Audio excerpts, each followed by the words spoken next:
How Blickley hell do you have this photo?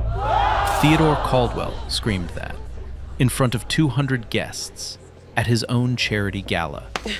His hand shot out and grabbed for the photograph Pearl Brooks was holding. And Pearl Brooks, black woman, no diamonds, no designer bag. She looked like she didn't belong in a room full of billionaires. Give me that damn photo. Now. No. Do you even know what you're holding? Who sent you? I know exactly what I'm holding, Mr. Caldwell. That's why I'm here. I will bury you. Pearl looked him dead in the eyes and said 6 words. Just That's the 6. mugshot of my father. His knees hit the marble floor, in front of every camera in the room. One photograph. One woman he tried to throw out like trash. One answer that shattered $1 billion empire. Whoa, but that moment? That didn't come out of nowhere. Let me take you back to where it all started. But before we get to that moment, before the photograph, before the screaming, before a billionaire's knees hit the floor, let me take you back to the beginning. 12 hours earlier, a different world entirely. Hartford, Connecticut, 6 in the morning, the sun barely up. Pearl Brooks sat alone at a small kitchen table in a brownstone apartment. Nothing fancy. Wooden floors that creaked when you walked. A coffee mug going cold beside a stack of legal files 3 inches thick. The fridge hummed in the background. A clock on the wall ticked steady and slow. She'd been sitting there since 4 a.m., reading, highlighting, making notes in the margins with a red pen. The same red pen she'd been using for months. On the wall behind her hung a row of framed newspaper clippings. Each one told a story. Wrongful conviction overturned after 14 years. Police misconduct settlement reaches $3.2 million. Landmark civil rights ruling in federal court. Every headline had one thing in common. Pearl Brooks made it happen. She was the founder and lead attorney of Monarch Legal Defense Fund, one of the most respected civil rights litigation nonprofits in the country. But there was one frame that sat apart from the rest. Not on the wall, on a small wooden shelf by the window. A photograph of a young black man in an orange prison jumpsuit. He wasn't smiling. His eyes looked tired, defeated. Underneath the frame, a small brass plaque read, James Brooks, exonerated 2014, 3 years too late. Her father. Pearl looked at that photo every single morning. Every single morning for the last 12 years.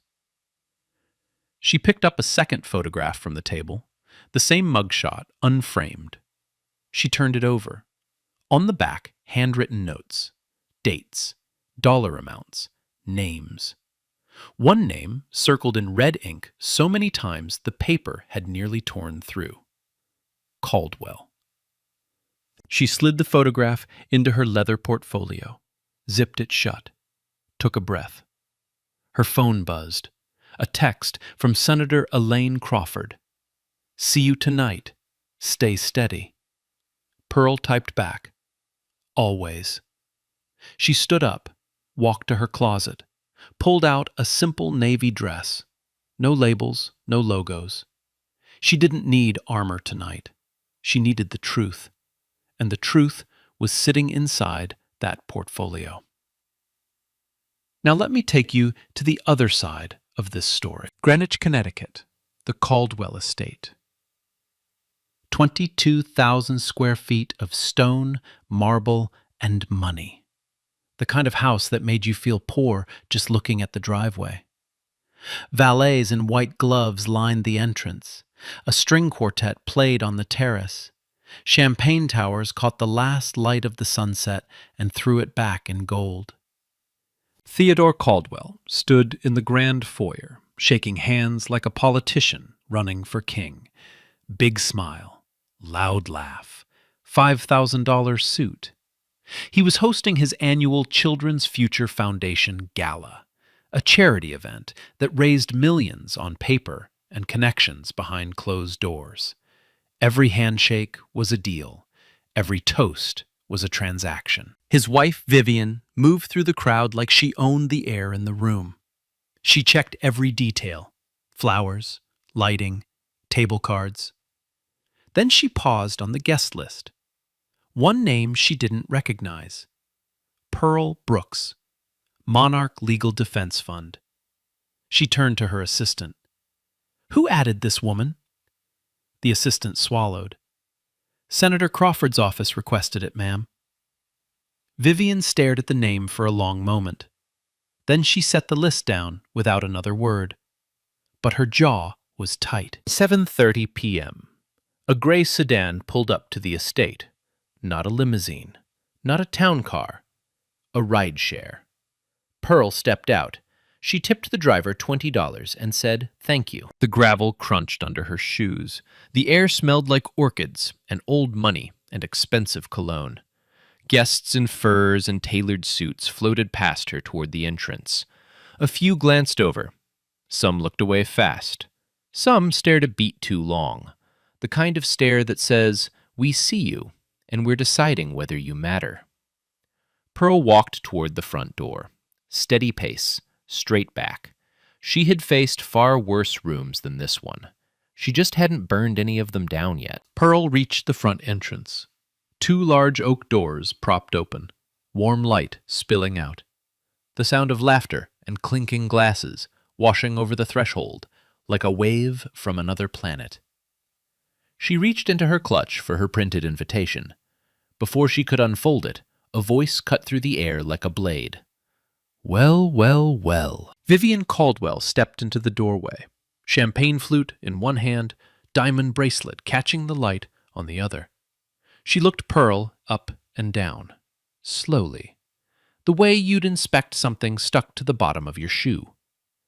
"And you are?" "Pearl Brooks. I'm on the guest list. I'm tonight's keynote speaker." Vivian tilted her head, let out a small laugh through her nose. "A keynote speaker? You!" She said it the way someone says, "That's cute," to a child who just said they want to be an astronaut. "Yes, ma'am. Invited by Senator Crawford's office." Vivian didn't check the list, didn't even glance at the invitation in Pearl's hand. She just sipped her champagne and smiled, the kind of smile that has teeth but no warmth. "I don't know what mix-up happened here, sweetheart, but I personally approve every speaker at this event. And I don't recall approving this." She gestured at Pearl. All of Pearl. Head to toe, like her entire existence was a clerical error. Pearl didn't move. "You can verify with your assistant. My name is on the list." "Oh, I'm sure it is. Diversity quota and all that. But let me be honest with you, and I'm doing you a favor here."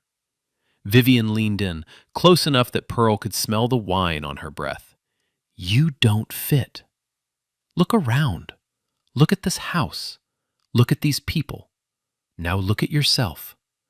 Do you really think anyone in there wants to hear a speech from someone who looks like she shops at a thrift store?" The words hung in the air.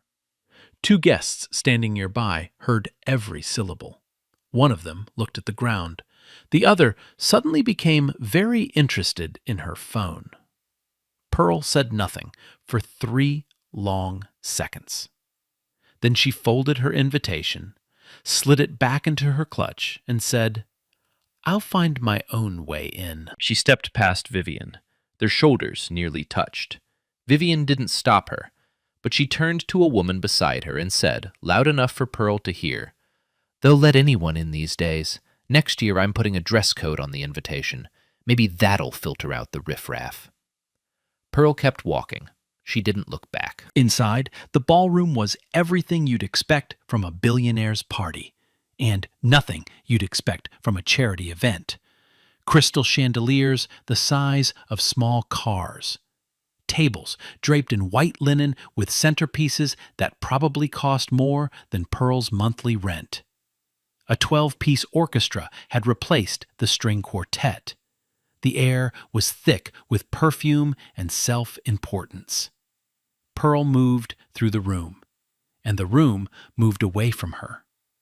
She approached a cluster of guests near the bar.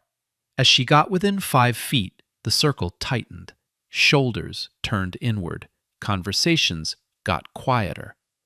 Not one person looked at her. Not one person said hello.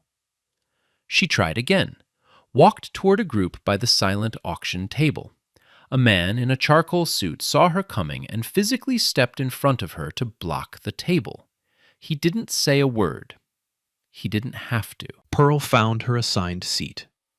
Table 19, the farthest table from the stage, tucked in a corner near the kitchen doors. Every other seat at the table had a name card, but the names belonged to people who clearly weren't coming. Empty chairs all around her. She'd been placed at the reject table. Strategically, deliberately. She sat down, alone. A young waiter, black, early 20s, nervous eyes, approached her quietly. He leaned down and whispered, "Ma'am, I think there's been a mistake with your seating. I can try to talk to someone." Pearl smiled at him. Warm. Genuine. The first real warmth she'd felt in this building. "What's your name?" "Devon, ma'am." "Devon, it's not a mistake. It's exactly where they want me. But thank you. Really." Devon nodded. He looked like he wanted to say more. Instead, he straightened up and walked away. But he glanced back at her once, and in that glance was something Pearl recognized, the quiet understanding between two people who know what it feels like to be invisible in a room full of people who think they're better than you. Pearl reached under the table and unzipped her portfolio. She pulled the photograph halfway out. Her father's face, that tired face, that defeated face. She turned it over and looked at the handwritten notes on the back. The name Caldwell, circled in red. She slid it back in. Not yet. A bell chimed. The lights dimmed slightly. A spotlight hit the stage.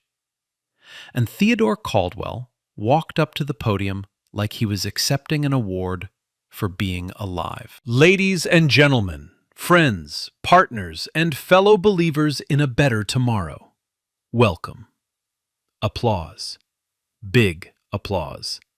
The kind that comes from people who owe you money, or want your money, or are afraid of your money. Theo launched into his speech. He talked about children, education, opportunity. The foundation had funded 32 schools in underserved communities, he said, built playgrounds, provided scholarships. He listed numbers like a man reading a receipt for his own generosity. Then he got personal. "Everything I am, everything this family has built, comes from a tradition of service. My father, Harrison Caldwell, served on the county commission for 19 years. He believed in justice. He believed in doing what was right, even when it was hard. He used to tell me, 'Theo, a man's legacy isn't what he takes, it's what he gives.' And tonight, we continue that legacy." More applause. Pearl's hand tightened around her water glass. Her knuckles went pale. Harrison Caldwell. Pillar of justice. She knew the truth. Harrison Caldwell was the man who sat in a back room in 1993 and pressured a witness to lie under oath. Harrison Caldwell was the man who arranged for $50,000 to be funneled through a shell company to pay that witness. Harrison Caldwell was the reason an innocent black man named James Brooks was convicted of armed robbery he never committed. Her father served 18 years. 18 years in a cell for a crime that never had his fingerprints on it. He developed cancer in year 15. He requested medical treatment. It was delayed, then denied, then delayed again. He died in 2011, alone, in a prison infirmary, on a mattress thinner than a phone book. 3 years later, DNA evidence cleared his name. The Innocence Project called it one of the most egregious cases of witness tampering they'd ever documented. But James Brooks never heard the word exonerated. He was already in the ground.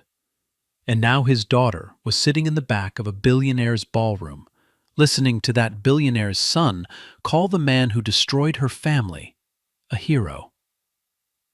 Pearl set the water glass down, gently, carefully, the way you set something down when what you really want to do is shatter it. She looked at the stage. She looked at Theo, and she whispered something only she could hear. Not tonight. Soon. The applause faded. Theo stepped off the stage, grinning, buttoning his jacket like a man who just nailed a job interview for a job he already owned. Guests swarmed him, handshakes, backpats, the kind of praise that rich people trade like currency. Pearl waited. She let the crowd thin, let the champagne refills make their rounds, let the orchestra play through 2 more songs. Then she stood up from table 19, straightened her dress, and walked toward Theodore Caldwell. He was standing near the grand fireplace. Marble mantel, oil painting of his father hanging above it. Harrison Caldwell, stern-faced, American flag pin on his lapel. The painting was 6 feet tall. The ego behind it was taller. Pearl approached from the side. She waited for a gap in conversation. When 2 guests stepped away, she moved in. "Mr. Caldwell?" Theo turned.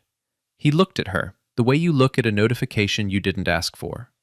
His eyes went to her face, then her dress, then her shoes. He was calculating her net worth in real time. The answer he arrived at was clearly not enough. "And you are?" "Pearl Brooks, Monarch Legal Defense Fund. We specialize in wrongful conviction cases." Something flickered behind his eyes. Not recognition. Not yet. More like the first vibration of an alarm that hasn't gone off yet. A twitch in the jaw. A half-second pause before the smile came back. Wrongful convictions. How noble. He said noble the way people say interesting when they mean I don't care. Well, best of luck with that. If you'll excuse me, he turned away from her. Mid-sentence. Didn't finish his thought. Didn't wait for hers. He simply rotated his body 45 degrees and extended his hand to a white couple behind Pearl like she had already evaporated. Pearl stood there for a moment. The man had just erased her from the conversation like deleting a text message. She let the moment sit. Then she turned and walked toward the hallway. She had a phone call to make. The hallway off the east wing was quieter. Marble floors, dim wall sconces. The noise of the gala reduced to a muffled hum behind heavy doors. Pearl leaned against the wall and dialed her legal team. "It's Pearl. Is everything confirmed?" The voice on the other end was crisp. "Filed at 4 p.m. today. Attorney General's office has the full dossier. Forensic authentication reports, financial records, the witness deposition, everything." "And Crawford?" "Senator's office confirmed. She's there tonight as a witness. She's ready." Pearl exhaled. "Good. I'll call you when it's done." She hung up, slid the phone back into her clutch, closed her eyes for 2 seconds. In the silence, she could hear her own heartbeat. Steady, like a countdown. That's when the footsteps came. Heavy, deliberate. the sound of boots on marble. Not dress shoes. Boots. Pearl opened her eyes. A man was walking toward her. Tall, broad shoulders, buzz cut, black tactical polo tucked into black pants, an earpiece curled behind his right ear, and on his belt, a holstered firearm. Officer Dale Perkins, off-duty cop, hired as private security for the Caldwell estate. He stopped 4 feet in front of Pearl, feet apart, chest out, hands on his belt, the stance of a man who had already decided how this interaction was going to go. "Ma'am, I need to see some ID." Pearl looked at him, calm. "I'm a guest. I have an invitation." "I didn't ask for an invitation. I asked for ID." "I showed my invitation at the door. I'm on the guest list." Perkins didn't blink. "Guest list doesn't mean much to me. I'm in charge of security in this section of the house, and right now, you're in a restricted area." Pearl glanced around. There was no sign, no rope, no indication that this hallway was restricted. 2 white guests had walked through here 5 minutes ago without being stopped. She'd watched them. This hallway wasn't restricted when I walked in. "It is now." Perkins took a step closer. "I'm going to need you to show me what's in that bag." He pointed at her leather portfolio, the one she'd been carrying all night, the one with the photograph inside. "No." "Excuse me? You have no legal authority to search my belongings. I'm a private citizen at a private event. I've committed no crime. I'm standing in a hallway making a phone call." Perkins' jaw tightened. His hand moved from his belt to hover near his holster, not touching it, not yet, just close enough to make a point. "I'm going to ask you one more time. Open the bag, or we're going to have a problem. The only problem here is that you stopped me and not the 2 white guests who walked through this hallway before me." That hit him. She could see it land. His neck turned red, his nostrils flared. But he didn't back off. He stepped closer, close enough that Pearl could smell the coffee on his breath, close enough that the overhead light cast his shadow over her entirely. "You're going to want to cooperate." "I am cooperating. I'm standing still. I'm speaking calmly. I'm telling you I have a right to be here. What more cooperation do you need?" Behind her, the hallway door opened. 2 guests stepped out. A woman in a red dress saw what was happening and immediately pulled out her phone. She started recording. The man beside her hesitated, then looked away and kept walking. Perkins noticed the phone. He didn't care, or maybe he was too far gone to care. "Last chance." "Or what, officer? What happens next?" Before he could answer, the hallway door opened again, and this time it was Vivian Caldwell. She took one look at the scene, Perkins towering over Pearl, hand near his weapon, a guest recording on her phone, and instead of stopping it, she accelerated it. "What's going on here?" Perkins straightened. "Ma'am, this individual is in a restricted area. She's refusing to cooperate with a security check." This individual. Vivian said it like she was reading an autopsy report. She looked at Pearl. "I should have known. You're still here." "I was invited, Mrs. Caldwell. I'm the keynote speaker." "There's been a change of program. Your segment has been canceled. You need to leave." "Canceled by whom?" "By me." "On what grounds?" Vivian smiled. Cold. Practiced. "I don't need grounds. This is my home, and I'm telling you, your services are no longer needed. Officer Perkins, please escort this woman out." Perkins reached for Pearl's arm. She pulled back, not aggressively, just enough to maintain her space. "Don't touch me." "Ma'am, you need to come with me." "I'm not going anywhere. I'd like to speak with Mr. Caldwell directly." Vivian laughed, short, sharp, like a bark. "My husband doesn't have time for this. He's entertaining actual guests." More people gathered now. The hallway was no longer quiet.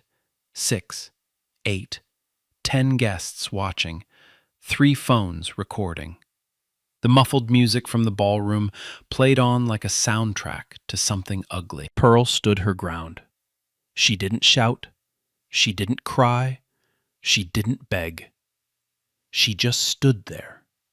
One black woman against a wall of money and authority and contempt, and refused to disappear. Pearl reached into her portfolio. Slowly, every eye in that hallway was on her hands.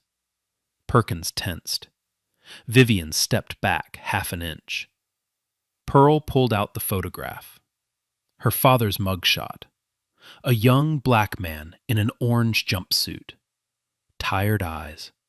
Broken spirit. 1993 stamped in the corner. She didn't explain it. She didn't give a speech. She just held it up and said to Vivian very quietly, "Show this to your husband. Tell him it's from 1993. He'll understand." Vivian looked at the photo. Confusion. Irritation. She snatched it from Pearl's hand. "What is this nonsense?" "Just show it to him. Please."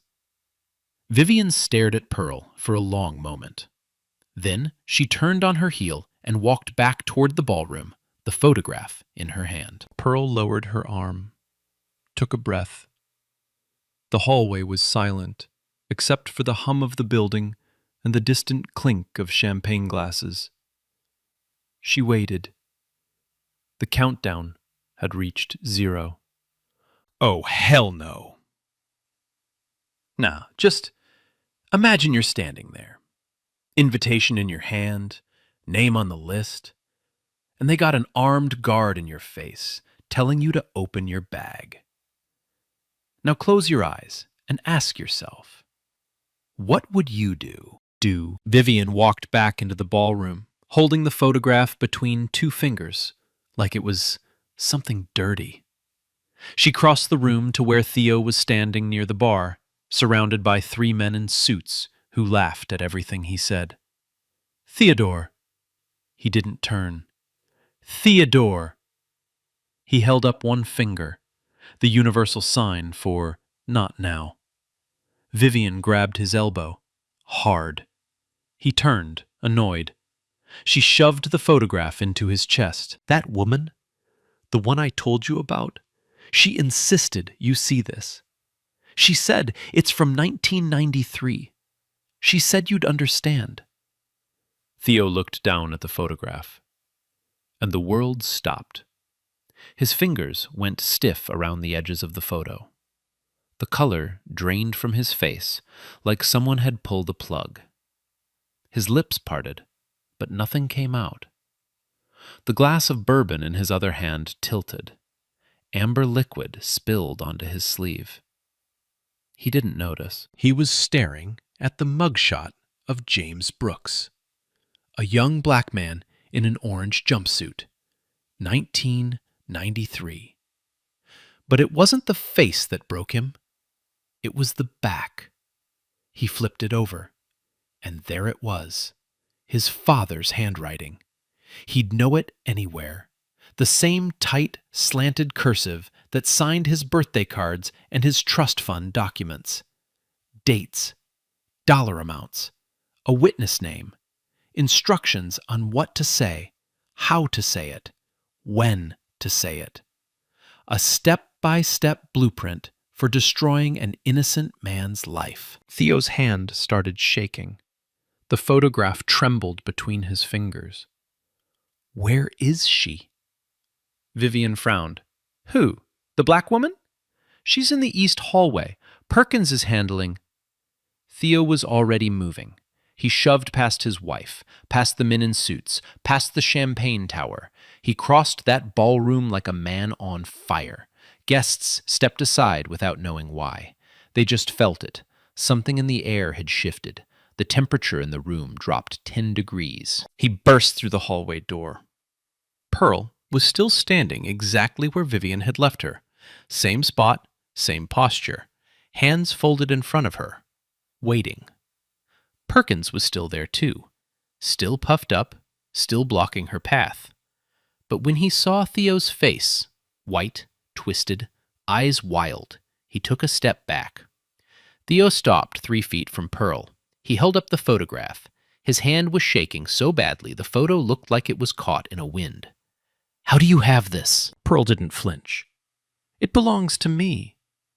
"How? This was private. This was locked away. How did you get your hands on this?" "A former employee of your household found it in your father's study 15 years ago. She kept it. She gave it to me." Theo's voice cracked. "Do you know what this is? Do you have any idea?" "That's the mugshot of my father." Pearl's voice was steady, low, every word placed like a brick. "James Brooks, convicted in 1993 of armed robbery, based on fabricated testimony. Testimony that your father, Harrison Caldwell, orchestrated, paid for, coached, word by word." The hallway went dead silent. 10 guests, 3 phones still recording. Nobody breathed. Pearl continued. "My father served 18 years for a crime he didn't commit. He got cancer in prison. They denied him treatment. He died alone in a prison infirmary in 2011. 3 years before the DNA evidence cleared his name." Theo's mouth opened, closed, opened again. Nothing. "The handwriting on the back of that photograph has been authenticated by 3 independent forensic analysts. The financial records showing a $50,000 payment to the witness have been traced through a shell company your father created. A full dossier, every document, every record, every piece of evidence was submitted to the Connecticut State Attorney General's office at 4 p.m. today." Theo grabbed the edge of a hallway table. His knuckles were white. His legs were failing him. You don't. This is... An investigation has been formally opened, Mr. Caldwell." And that's when it happened. A voice from behind the crowd, clear, authoritative, cutting through the murmurs like a knife through silk. Senator Elaine Crawford stepped forward. Gray blazer, pearl earrings, the kind of calm that only comes from knowing exactly what's about to happen, because you helped plan it. "I can confirm that the Attorney General's office has received the full evidentiary package. I was personally briefed this afternoon. This is not an accusation. This is a legal proceeding already in motion." The hallway erupted. Gasps, whispers, the clicking of phone cameras. Theo looked at the senator, then at Pearl, then at the photograph, still trembling in his hand. His father's handwriting staring back at him like a ghost. Vivian pushed through the crowd. Her face was white now, too. She grabbed Pearl's arm. "You can't do this. This is our home. You can't just—" Pearl pulled her arm free, gently, almost politely. Then she looked Vivian dead in the eyes. "Your home was built on my father's grave. I absolutely can do this." Theo's knees buckled. He didn't fall dramatically. It was worse than that. He just sank. Slowly. Like a building with its foundation pulled out. One hand on the hallway table. One hand still holding the photograph. His knees hit the marble floor with a sound that echoed off every wall. 200 guests. Dozens of cameras. 1 billionaire on his knees. And 1 woman still standing. For about 5 seconds, nobody moved. The hallway was frozen, like someone had pressed pause on the entire universe. Theodore Caldwell on his knees, Pearl Brooks standing over him, Senator Crawford beside her, and every phone in the room pointed at the same scene. Then everything exploded at once. Theo tried to stand. His legs wobbled. He grabbed the hallway table with both hands and pulled himself up. His face had gone from white to red, panic was turning into damage control. He straightened his jacket, ran a hand through his hair, forced a smile that looked like it hurt. He turned to the guests crowding the hallway. "Ladies and gentlemen, please, this is a misunderstanding. This woman is she's confused. She's emotional. Let's not let one disruption ruin a beautiful evening." Nobody bought it. Not one person. He turned to his attorney, a thin man named Gerald, who had been standing near the back of the crowd with a champagne flute frozen halfway to his mouth. Theo pulled him close and whispered something urgent. Gerald's face told the whole story. His eyes went wide, his lips pressed together. He shook his head slowly. The universal lawyer face for, "We are in catastrophic trouble." Theo turned back to Pearl. He lowered his voice, tried to sound reasonable. "Ms. Brooks, let's discuss this somewhere private. I'm sure we can reach some kind of understanding. There's no need for all of this to be public." Pearl finished his sentence for him. "The time for private conversations was 25 years ago, Mr. Caldwell. This one happens right here." Theo flinched like she'd slapped him. Meanwhile, the footage was already loose. The guest in the red dress, the one who had been recording since the hallway confrontation with Perkins, had uploaded the first video before Theo even got off his knees. 30 seconds of shaky phone footage. Pearl standing calm. Theo on the floor. The audio was crystal clear. It hit social media like a match hitting gasoline. Within 15 minutes, the video had 10,000 views. Within 30, it had 100,000. Within an hour, it was everywhere. Every platform, every news aggregator, every group chat in America. A tech CEO who had been sitting at table 3, a man named Douglas Everett, co-founder of a cloud computing firm, watched the video on his own phone, even though he'd just witnessed it in person. He stood up, buttoned his coat, and walked to the valet stand. On his way out, he made one phone call. The next morning, his company formally withdrew from a $400 million joint development deal with Caldwell Heritage Group. No explanation. Just a one-line press release. "We are reevaluating our partnership priorities." He was the first. He would not be the last. Back in the hallway, Officer Dale Perkins was having his own reckoning.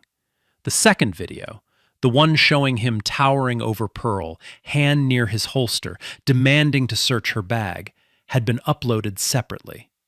It was spreading even faster than the Caldwell footage. The caption read, "Armed security guard threatens black woman at Billionaire's gala." She was the keynote speaker. Perkins Police Department was tagged in the first 200 comments. Then the first 2,000. A department spokesperson issued a statement within the hour. "We are aware of circulating video involving one of our officers in an off-duty capacity. An internal review is underway." Perkins knew what that meant.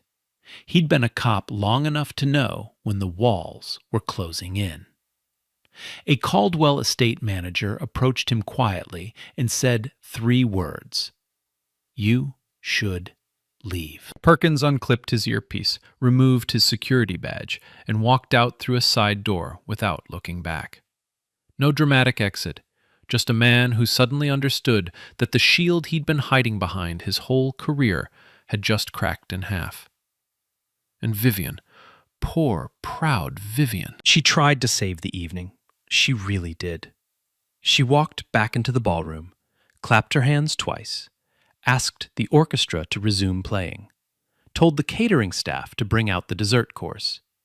She smiled at the remaining guests like nothing had happened, like her world wasn't burning down around her designer heels. But the ballroom was emptying. Guests were leaving in clusters, coats were being retrieved, engines were starting in the driveway. The string quartet had already packed up. The champagne towers stood untouched and warm. A society calmness from the Hartford Courier. A woman who had attended the gala, expecting fluff, was already typing on her laptop in the back seat of her car. The headline she filed 20 minutes later would become the first of hundreds. Caldwell Charity Gala implodes after civil rights attorney drops bombshell.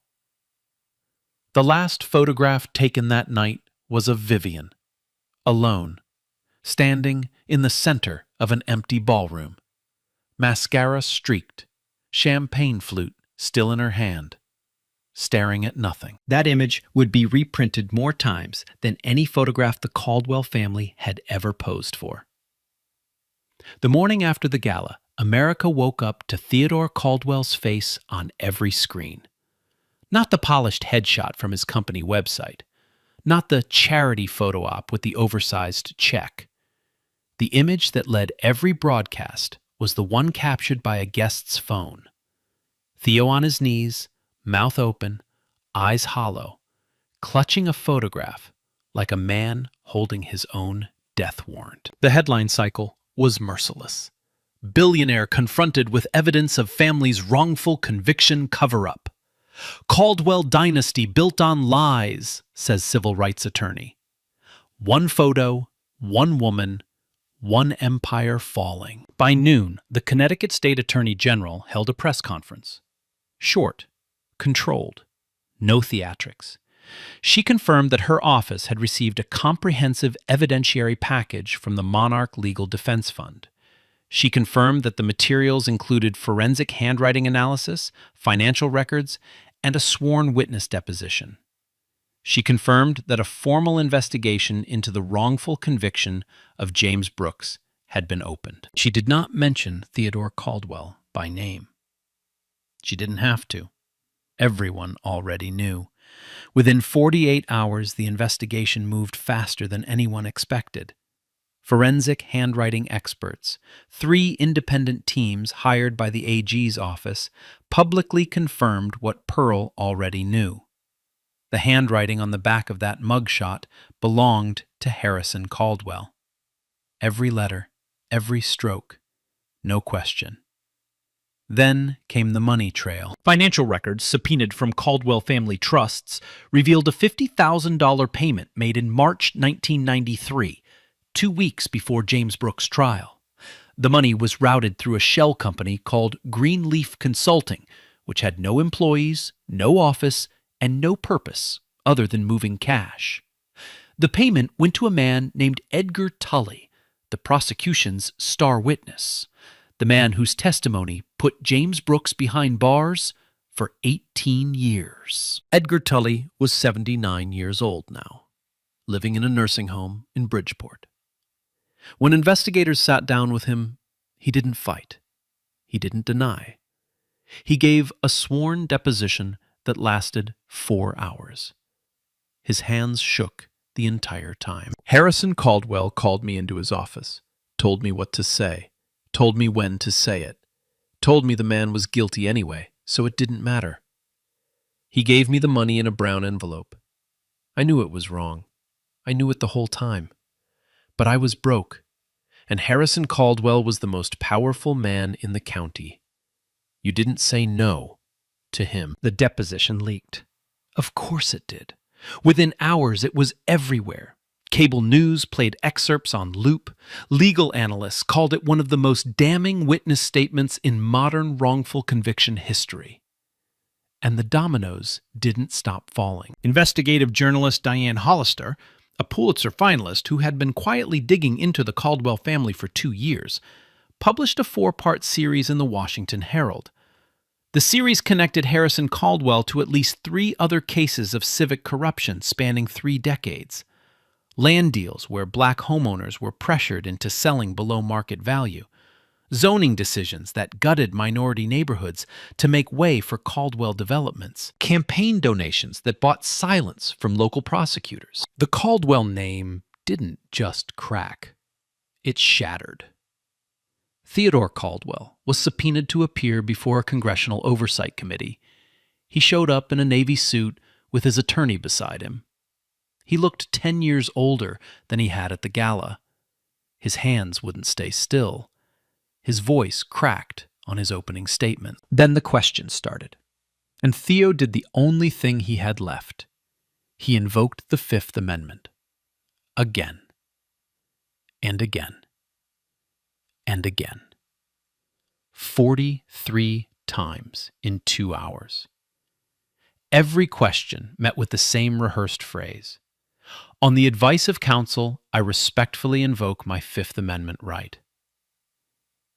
The image of Theodore Caldwell, sweating, stammering, hiding behind the Constitution he'd spent his whole life ignoring, trended nationwide for 3 straight days. Caldwell Heritage Group collapsed in slow motion.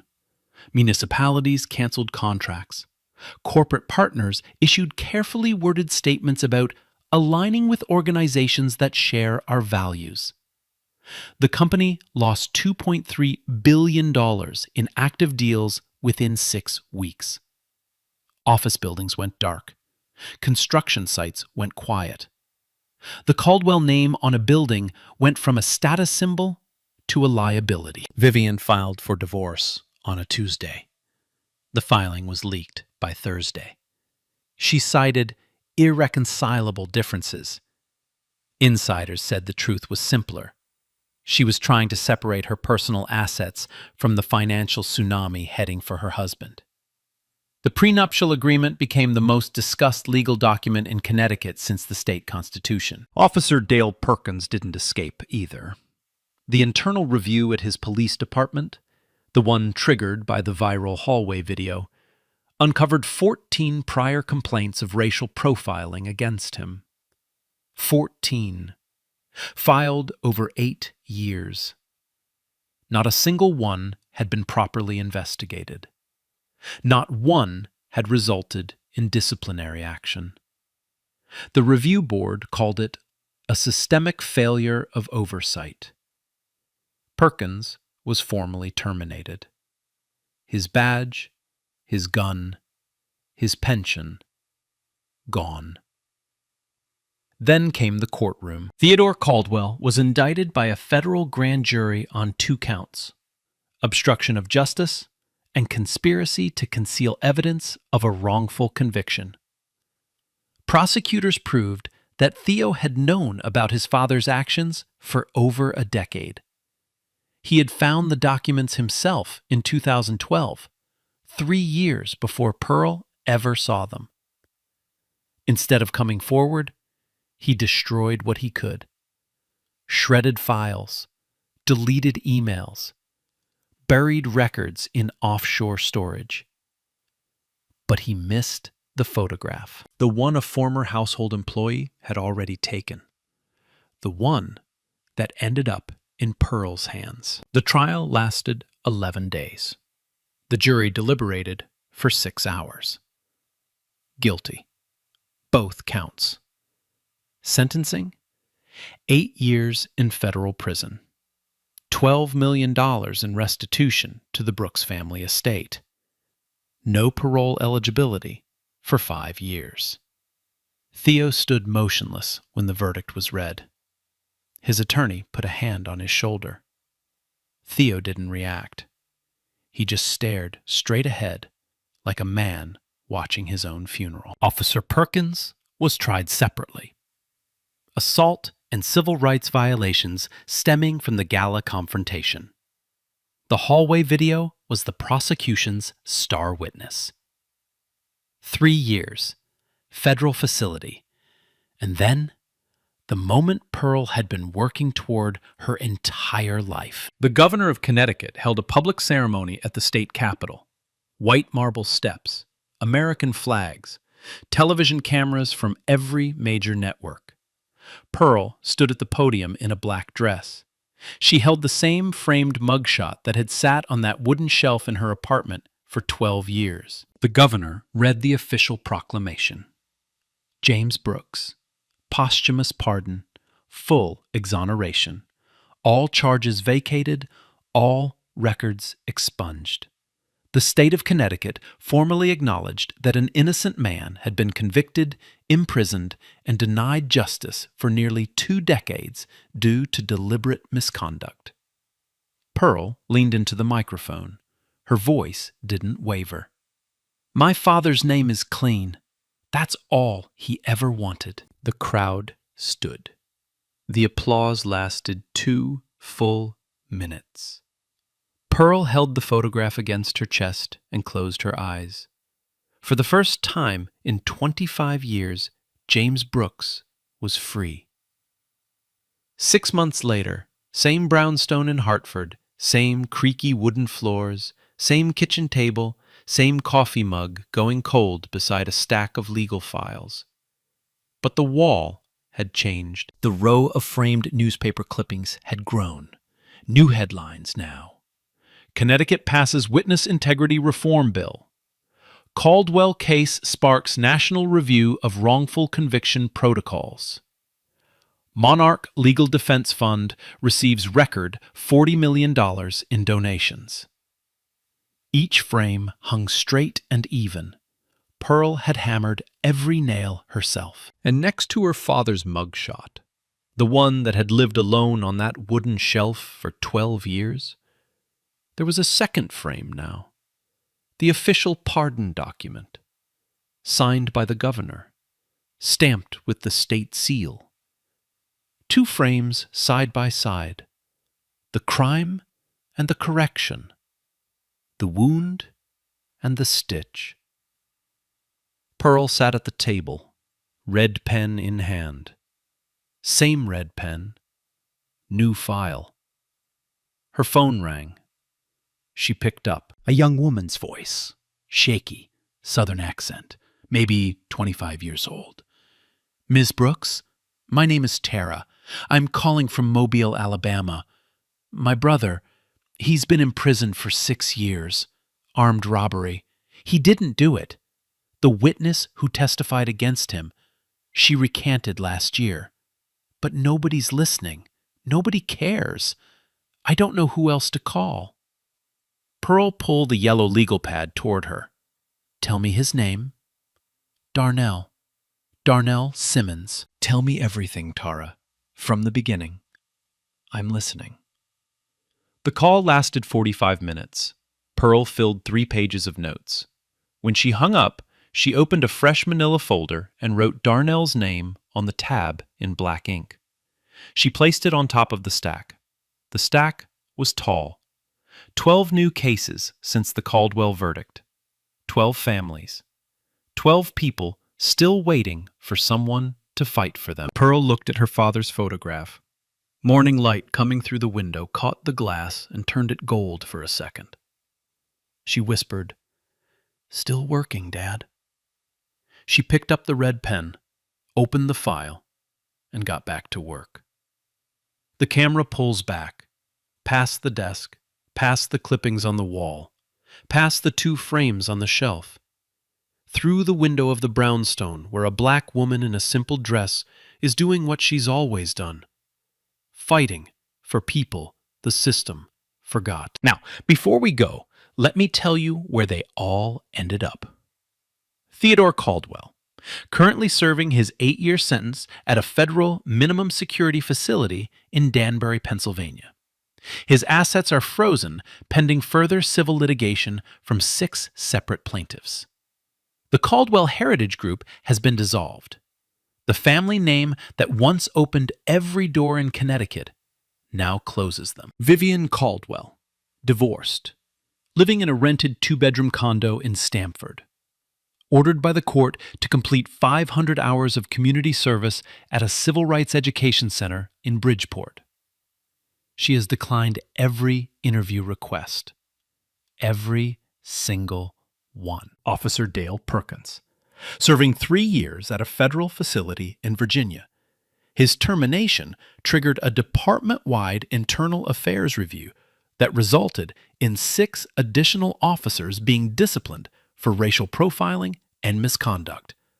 The department adopted mandatory body camera protocols and implicit bias training. 14 years of ignored complaints finally had consequences. Senator Elaine Crawford, re-elected in November with the largest margin of victory in her career. She authored the Brooks Accountability Act, a federal bill mandating independent oversight of witness testimony in all capital and felony cases. The bill passed the Senate with bipartisan support. It is currently awaiting a House vote. And Pearl Brooks, still in Hartford, still at that kitchen table, still answering the phone when nobody else will. Pearl Brooks didn't walk into that gala looking for revenge. She walked in looking for the truth. And sometimes, the truth doesn't just set you free. It brings the people who buried it to their knees. The truth is patient, but it always arrives. Man, 3,300 wrongful convictions since 1989. That's real. Now imagine it's your dad, your brother, your son. What would you do? Tell me in the comments. And if this one hits you, like, share, subscribe. Next week's story, even crazier.